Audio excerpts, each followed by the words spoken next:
Lại quay lại từ đầu. Cười con cặc xuống ấy. Mày quay bây giờ.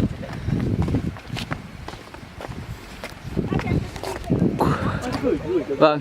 Hả? Hả? Tí về gửi.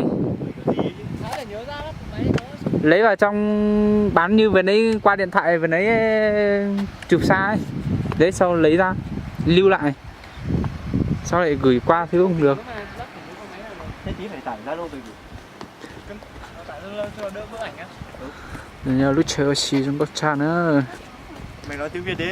Không, tao nói tiếng dân tộc tí đã.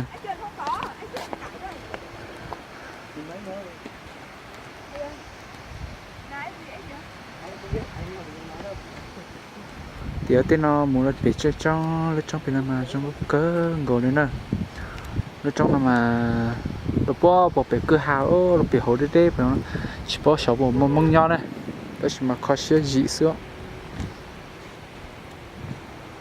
ta chỉ nói cho nên tôi sai nó xưa bây giờ trong chế nữa này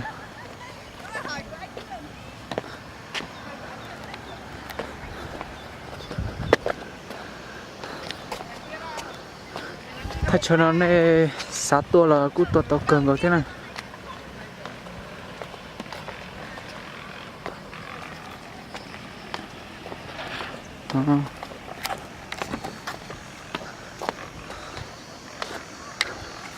lúc trong tiểu này bọn để nó tươi rồi lúc trong là xin có thế nào thì nó mà dùng có tia theo sai đòn trả há mà ôn chia lại đòn trả hậu thế